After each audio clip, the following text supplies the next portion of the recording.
नमस्कार श्रोते हो, दीपक रेगे कथाकथन चॅनलवर तुम्हा सगळ्यांचं मनापासून स्वागत. श्रोते हो, तुम्ही ऐकताय गुरुनाथ नाईक यांची रोमन योद्ध्याचं पिशाच्य ही दीर्घकथा आणि आज भाग 3. ग्रेसी सारखी थरथरत होती. तिच्या मनावर झालेला आघात इतका भयंकर होता की ती स्वतःला सावरू शकत नव्हती. कितीतरी वेळ तिच्या शरीराचा थरकाप थांबला नव्हता. जॉर्जनी मात्र स्वतःला कसंबसं सावरलं. त्यांचा वाटाड्या अगदी शांत होता.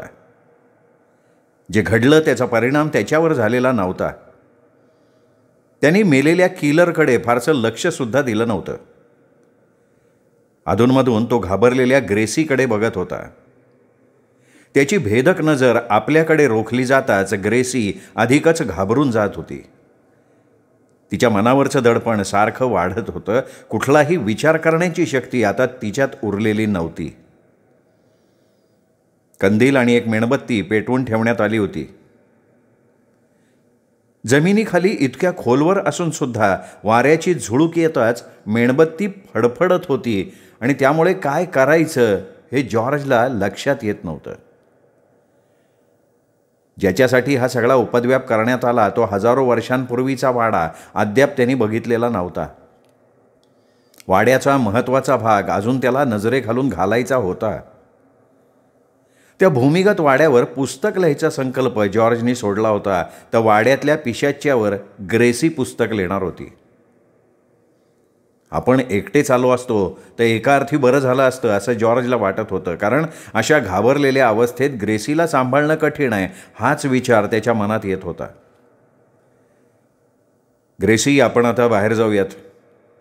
तू रोमला जा, वाटल्यास मी तुला पोचवून येईन, जॉर्ज थंडपणे बोलला आणि तिने होकारार्थी मान हलवली. इतक्या भयंकर वातावरणात राहायची तिची तयारी नाही हे जॉर्जला स्पष्टपणे दिसून आलं. हे बघ, आता आम्हाला बाहेर सोडून ये, मी हिला हॉटेलवर पोचवून येतो, वाटाड्याकडे बघत जॉर्ज बोलला आणि त्या तरुणानं सुद्धा होकारार्थी मान हलवली. बरोबर किलरचं प्रेत न्यायची गरज नव्हती. तो मेल्याचं दुःख जॉर्जला नव्हतं. मेला ते एका अर्थी बरंच झालं, निदान त्याला सांभाळण्याची आपल्यावरची जबाबदारी तरी गेली हा विचार जॉर्जनं केला. थोड्याच वेळात तिघांनी निघायची तयारी केली. जॉर्जचं सगळं सामान त्याच बेडरूममध्ये ठेवण्यात आलं. ग्रेसीची पाठीवर बांधण्याची भली मोठी थैली त्या तरुणाने आपल्या पाठीवर घेतली. जाता जाता किलरचं प्रेत कुठेतरी टाकायचा विचार जॉर्जनं बोलून दाखवला. त्या तरुणानं मागचा पुढचा विचार केला नाही.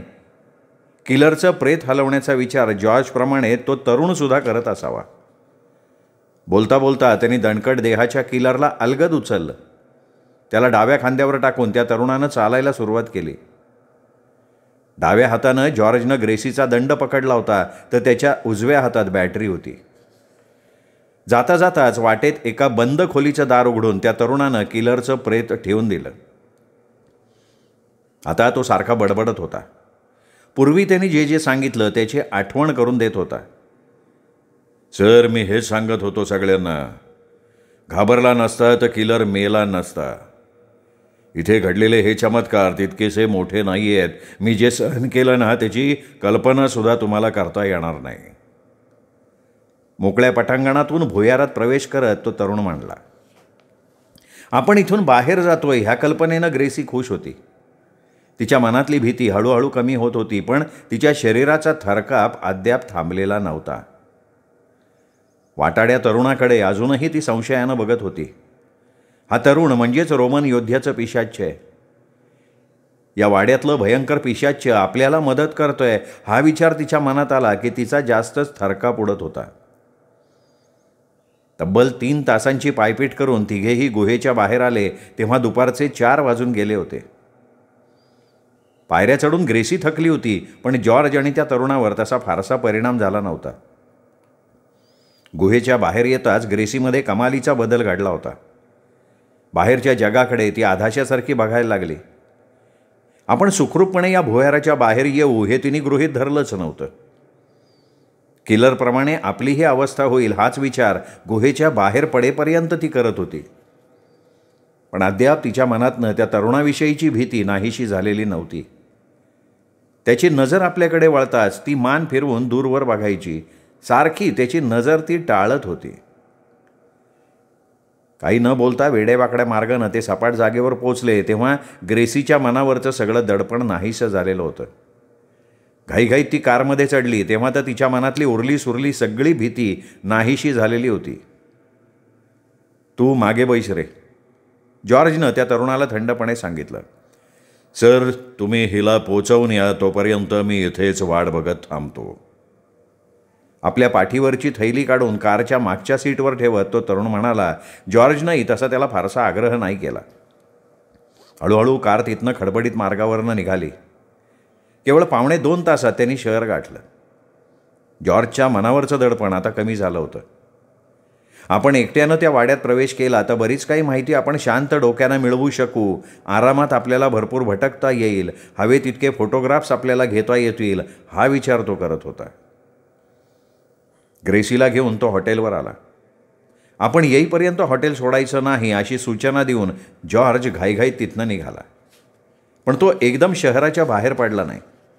बऱ्याच वस्तू त्याला विकत घ्यायच्या होत्या. भरपूर बॅटरी सेल, मोठमोठ्या मेणबत्त्या त्यांनी खरेदी केल्या. कॅमेऱ्यासाठी त्यांनी बॅटरीची फ्लॅश घेतली. उजेडासाठी लागणारे भरपूर बल्ब आणि कॅमेऱ्याचे रोल विकत घेतले. जेव्हा तो तयारीत कारमध्ये येऊन बसला तेव्हा त्याच्याही मनाच्या नकळत वाटाड्याचे विचार घोटाळायला लागले. त्याचे रोखून बघणारे ते भेदक डोळे, त्याचा तो रेखीव चेहरा, दगडी पुतळ्यासारखे त्याचे मजबूत आणि पिळदार शरीर, हे सगळं जॉर्जच्या डोळ्यांपुढे उभं राहिलं. आणि हळूहळू रोमन योद्ध्याच्या दरबारात उभारलेला पुतळा त्याच्या डोळ्यासमोर आला. पाहता पाहता त्या पुतळ्याचा चेहरा जॉर्जच्या डोळ्यापुढे उभा राहिला आणि ह्या दोन्ही चेहऱ्यात इतकं साम्य कसं, हे कोडं हळूहळू त्याच्या डोक्यात सुदर्शन चक्रासारखं फिरायला लागलं. त्याच्या अनेक प्रश्नांची उत्तरं त्याचं मन द्यायला लागलं. अस्पष्ट अशी डोकावणारी भीती त्याच्या मनातनं बघता बघता दूर झाली. चेहऱ्यातलं साम्य हा केवळ योगायोग असावा. आपल्याला मदत करणारा हा तरुण जर रोमन योद्ध्याचं पिशाच्य असतं तर त्यानं ग्रेसीला इतक्या सहजासहजी परत पाठवू दिलं नसतं. भयंकर असा बदमाश केवळ भीतीनं ठार होतो. केवळ भीतीचं दडपण आणून हे पिशाच्य एखाद्याला ठार करू शकतं तर ग्रेसीला ते सहजासहजी ठार करू शकलं असतं. त्यामुळे त्या तरुणावर विश्वास ठेवायला हरकत नाही अशी ग्वाही जॉर्जचं मन द्यायला लागलं. त्या भुयारापासून जवळजवळ अर्ध्या 1 मैलावर जॉर्जनं कार आणून उभी केली. त्यांनी आजूबाजूला बघितलं, तो तरुण कुठेही दिसला नाही. अंधारात तो कुठेतरी आपली वाट बघत असेल असा विचार जॉर्जच्या मनात आला आणि त्यांनी जोरजोरात हॉर्न वाजवायला सुरुवात केली. जवळजवळ 10 मिनिटं गेली आणि जोरात ठोकलेली एक आरोळी जॉर्जला ऐकू आली. त्या तरुणाचा आवाज त्यांनी ओळखला. धावत कोणीतरी येत असल्याचं जॉर्जला जाणवलं आणि तो तरुण कारच्या जवळ आला. सर, तुम्ही तिला पोचवलं हे फार बरं केलं. ती आमच्याबरोबर असती ना तर तिचा काही भरवसा नव्हता. खुश झालेल्या तरुणानं आपलं मत व्यक्त केलं आणि मग जॉर्जच्या मनातली उरली सुरली भीती पार नाहीशी झाली. त्या तरुणाच्या बाबतीत ज्या काही शंका त्याच्या मनात घोटाळत होत्या त्या बघता बघता नाहीशा झाल्या. 2 थैल्या त्या तरुणानं उचलल्या. 3री थैली आपल्या पाठीला लावून जॉर्जनं कारचा बंदोबस्त केला आणि आरामात दोघांनी चालायला सुरुवात केली. सर, आधी मला वाटलं होतं की तो किलर तुमच्यापेक्षा धीट असावा, पण तो तर अगदी पुळचट्ट निघाला. सिलिक, काही माणसं असतात तशी. अधूनमधून मी सुद्धा घाबरतो, पण तुझ्यासारखा माणूस मी अद्याप बघितलेला नाही. अशा वाड्यात आणि तेही मोकळ्या भागात आरामात घोरत पडणारा तुझ्यासारखा माणूस पुन्हा मला दिसेल असं काही वाटत नाही. जॉर्ज अगदी मनापासून बोलला. दोघेही भुयारात शिरले तेव्हा 11:30 वाजले होते. वाड्यात पोचेपर्यंत आपल्याला कमीत कमी 3 तास पायपीट करावी लागेल याची जाणीव त्याला होती, पण जॉर्जला पायपीटीचं आत्ता काही वाटत नव्हतं. आपणही या तरुणाप्रमाणे बेदरकार बनावं. वाड्यात पोचल्यानंतर झोपसुद्धा कशी आरामात घ्यावी आणि तरच आपण त्या पिशाच्यावर विजय मिळवू शकू हा विचार जॉर्ज करत होता. एकाएकी कसली तरी धडपड जॉर्जनं ऐकली. कोणीतरी धावत येत असल्याचं त्याला जाणवलं. आवाजाच्या दिशेनं त्याने बॅटरीचा उजेड सोडला, पण त्याच्या नजरेला काहीही दिसून आलं नाही. कुणीतरी अगदी त्याच्या जवळून दाण दाण पायऱ्या उतरत खाली जायला लागलं. सिलिक झटक्यात बाजूला झाला. तो बाजूला झाला हे बॅटरीच्या उजेडात जॉर्जनं बघितलं आणि बॅटरी घेतलेला जॉर्जचा हात त्यावेळी थरथर कापायला लागला होता. आपल्या अंगावर शहारे काय यावेत? इतकी मनाची तयारी करून सुद्धा आपण घाबरून का जावं हे त्याच्या डोक्यात शिरलं नाही. कसंबसं स्वतःला सावरत तो वाटाड्या तरुणाजवळ आला. सिलिक, सिलिक हे काय असेल? जॉर्जनं विचारलं. मनातली भीती तो शब्दातनं दडवू शकला नाही.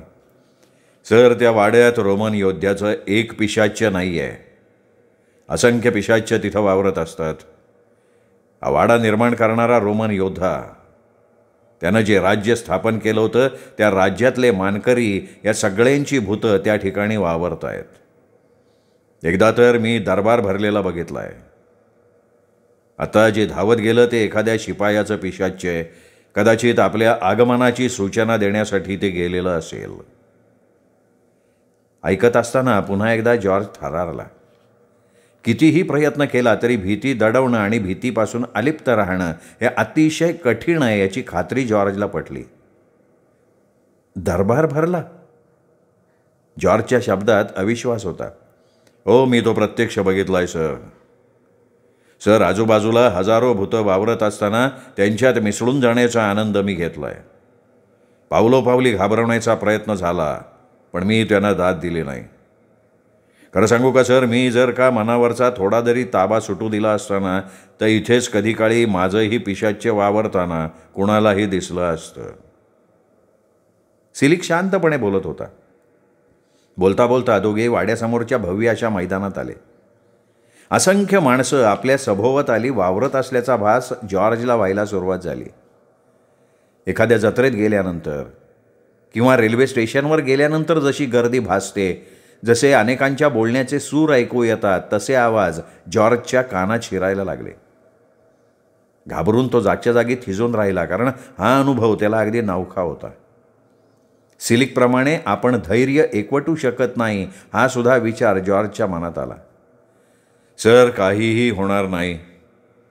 आपल्याला हात लावायची या पिशाच्यांची हिंमत नाही.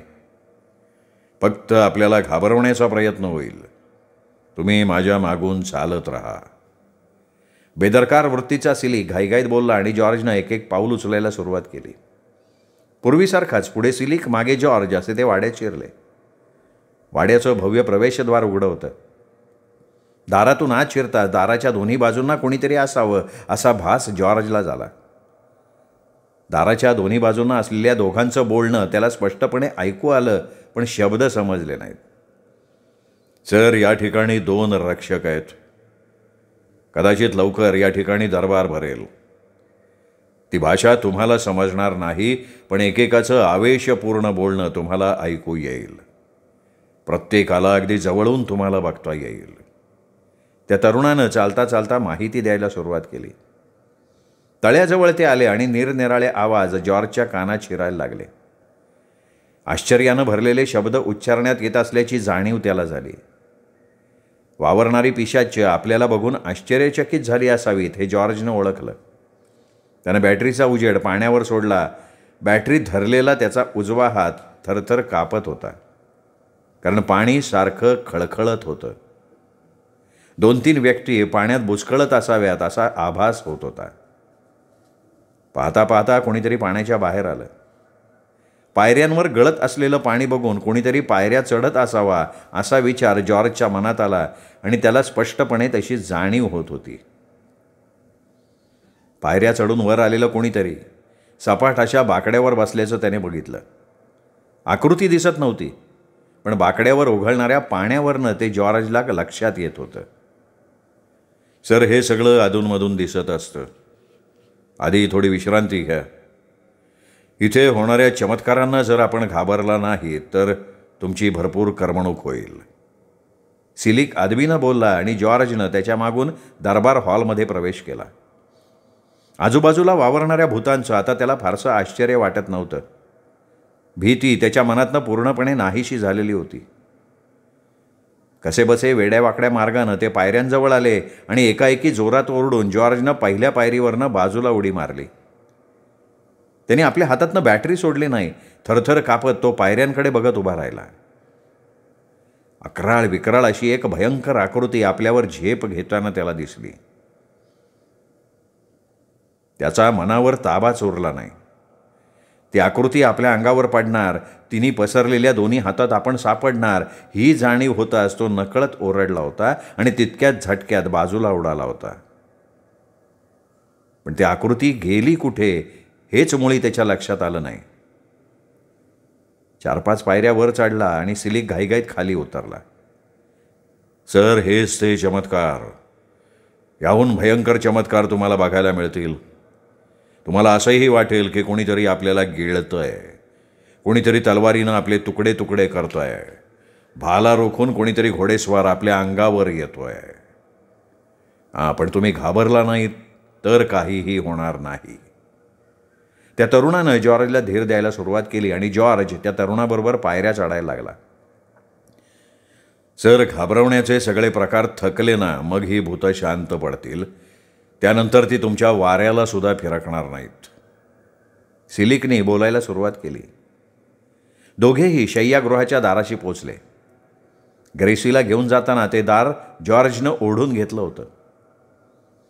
अंगावर शहारे आणणारा कर्र कर्र असा आवाज घुमला आणि दार उघडलं गेलं. अंधारात आत गेलेला तो तरुण घाईघाईत बाहेर आला. सर, आतमध्ये कोणीतरी असावं, थंडपणे सिलिक बोलला आणि दारात जाऊन जॉर्जनं बॅटरीचा उजेड सोडला.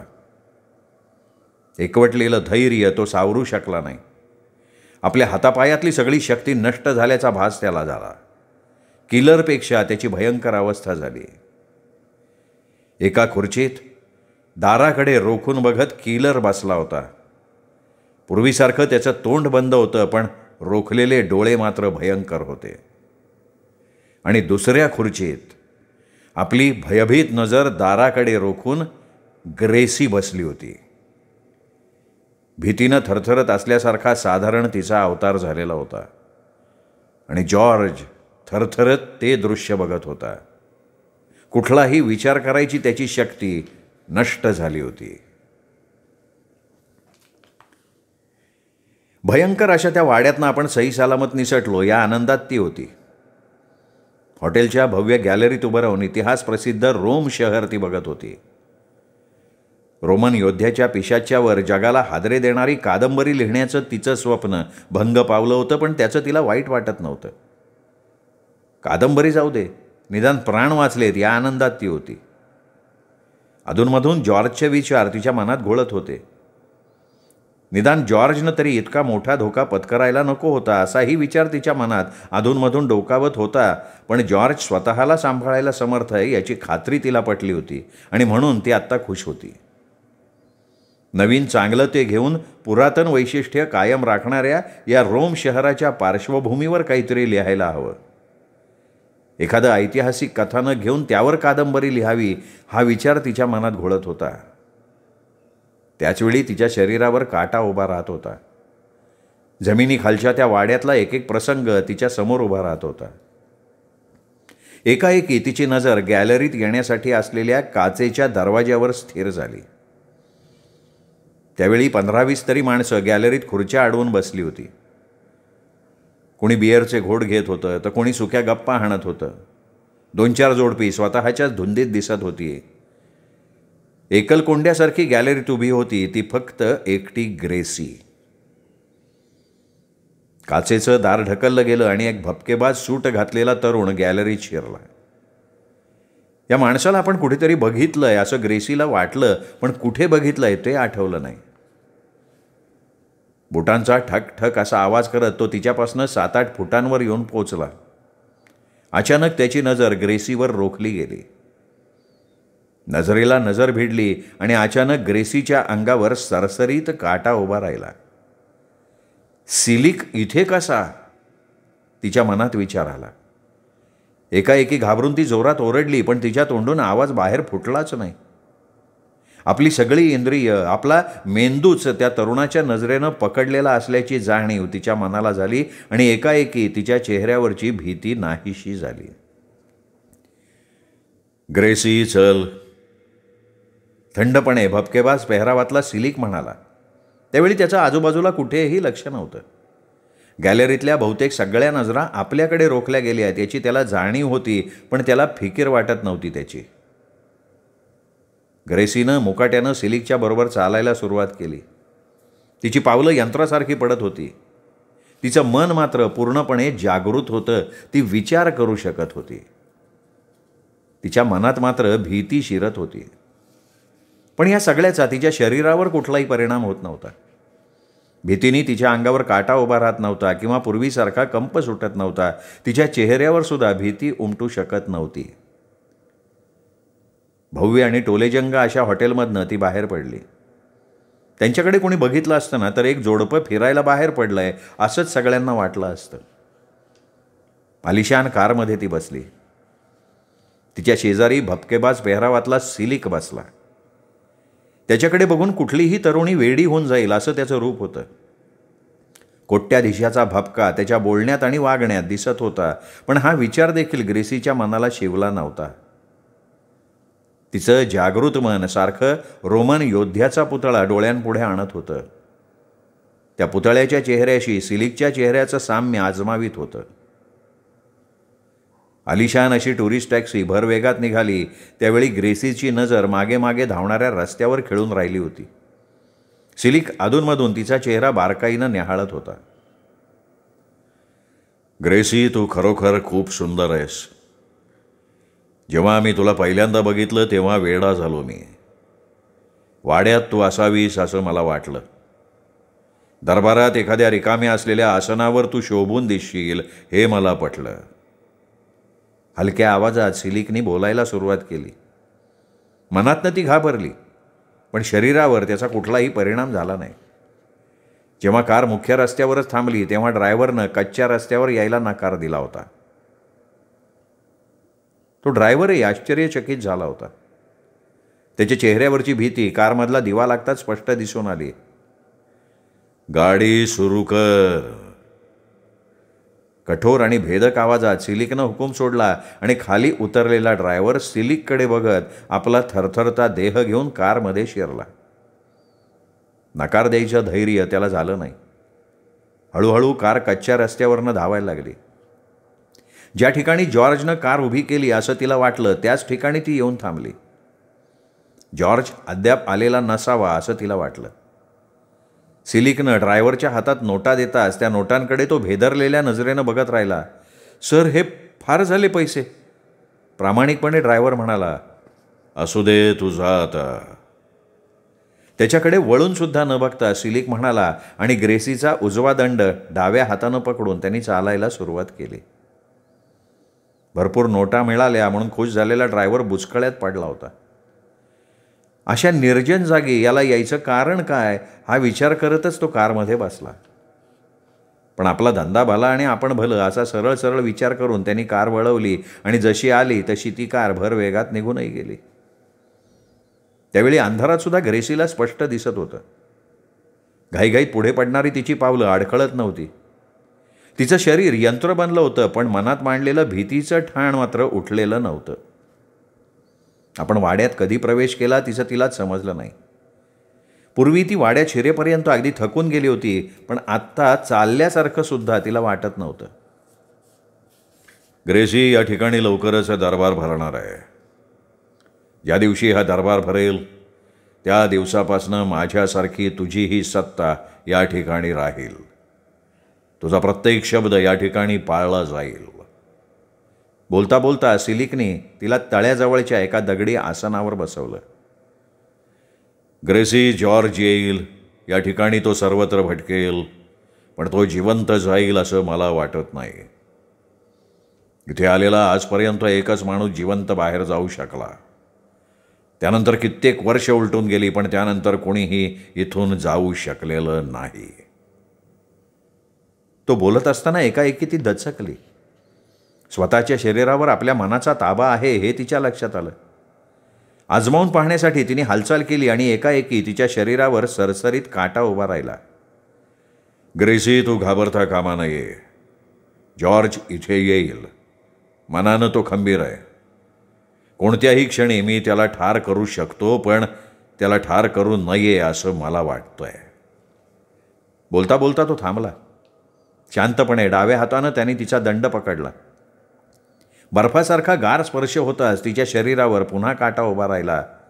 तिच्या संपूर्ण शरीराला कंप सुटला होता. ग्रेसी, जॉर्ज या ठिकाणी वाईट हेतूनं आलेला नाही, पण तो जे करणार आहे ते मला आवडत नाही. कुणी माणूस इथून जिवंत जाऊ शकतो हे जर जगाला कळलं ना, तर आधाशासारखी माणसं इथे येतील. मग आम्हाला इथे वावरणं कठीण होईल. आमचं इथलं सार्वभौमत्व संपून जाईल. आम्हाला इथे जगणंसुद्धा कठीण होईल. बोलता बोलता सिलिकने तिला उचललं. तिला काहीही दिसत नव्हतं, पण अधूनमधून सिलिक दिसत होता. पायऱ्यांजवळ येता येताच ती दचकली. त्याच्या अंगावरचे कपडे एकाएकी बदलले कसे हे कोडं तिच्या मनात उभं राहिलं आणि पुन्हा एकदा ती थरारली. आपला हात पिशाच्यानंच पकडला याची खात्री तिला पुन्हा एकदा पटली. गार स्पर्श तिला परत परत जाणवायला लागला. काहीतरी बोलण्यासाठी तिने तोंड उघडलं, पण तिचा धीर नाही झाला. त्याला आपण विनंती करावी. कदाचित आपण त्याला विनवलं तर तो आपल्याला मुक्त करेल. आपण या वाड्याबद्दल कुठेही चकार शब्द बोलणार नाही अशी जर त्याची समजूत पटवली तर तो आपल्याला हॉटेलपर्यंत पोचवून येईल हा विचार ग्रेसीच्या मनात आला. पण न बोलता ती एक एक पायरी चढायला लागली. मनावरचा ताण तिला असह्य झाला होता. हातापायातलं त्राण तिला हरपल्यासारखं वाटत होतं. सिलिकने आपला दंड सोडला तर आपण खाली कोसळू हा विचार तिच्या मनात येत होता. ग्रेसी, मला वाटतं तू नशीबवान आहेस, पण अधूनमधून वाटतं की मी भाग्यवान आहे. तू आमच्यात येशील, या वाड्यावर तुझी सत्ता गाजवशील, तेव्हा या वाड्याचं स्वरूप पार बदलून जाईल. तुझ्यासाठी सुंदर अशा दासी आणीन मी. त्या तुझी सेवा करतील. रोमच्या महाराणीसारखी तू या वाड्यात राहशील आणि एक दिवस तुला मी रोमची महाराणी बनवीन. तो सारखा बोलत होता. अंतःकरणातल्या भावनांचं स्पंदन तो बाहेर सोडत होता. त्याच्या प्रत्येक शब्दात कळकळ होती. त्याच्या डोळ्यांपुढे भव्य स्वप्न उभं असावं असं वाटत होतं. आणि ग्रेसी क्षणाक्षणाला जास्तच घाबरत होती. या भयंकर वाड्यातनं आपली जन्मात सुटका होणार नाही याची खूणगाठ तिने मनाशी बांधली. थरथरत होलपटत ती पायऱ्या चढत होती. आपण काहीही सांगितलं तरी ते पिशाच्य आपलं ऐकणार नाही हा विचार तिच्या मनात पक्का झाला. हृदयाचे ठोके वाढत गेले. कसंबसं तिला दरवाजापर्यंत आणण्यात आलं. आता त्याचंही बोलणं थांबलं होतं. तिला तो स्पष्ट दिसत होता. अंधाराचं साम्राज्य त्याच्यापुढे फिकं पडत होतं. बेडरूमचा दरवाजा बंद होता. थरथरत्या नजरेनं ती त्या बंद दाराकडे बघत होती. सिलिकने ते दार उघडलं. तिला घेऊन तो आत शिरला. अंधारात तिला दिसत काही नव्हतं. दिसत होता तो फक्त सिलिक. खुर्चीत बसताच तिची बोटं मेजावर चाचपडायला लागली. हात थरथरत मेजावरच्या बॅटरीकडे गेले. आता तिला सिलिक दिसत नव्हता. एकाएकी दचकून ती ताडकन उठून उभी राहिली. मेजावरची बॅटरी तिच्या डाव्या हातात होती. उजव्या हातानं कशीबशी तिने खुर्ची पाठ पकडली. दरवाजा धाडकन बंद झाला आणि तिचं डोकंच चढल्यासारखं झालं. नकळत तिने दरवाजाच्या रोखानं बॅटरीचा उजेड सोडला. उजव्या बाजूला खुर्चीत कोणीतरी असावं असं तिला वाटलं. घाबरून तिने बॅटरी त्या दिशेला फिरवली आणि किलरचे भयानक डोळे बघताच भान न राहून ती जोरात किंचाळली आणि उभ्या उभ्या खाली कोसळली. श्रोतेहो, हा होता रोमन योद्ध्याचं पिशाच्य या गुरुनाथ नायकांच्या कथेचा भाग 3. भाग 4 उद्या. तोपर्यंत नमस्कार मित्रो.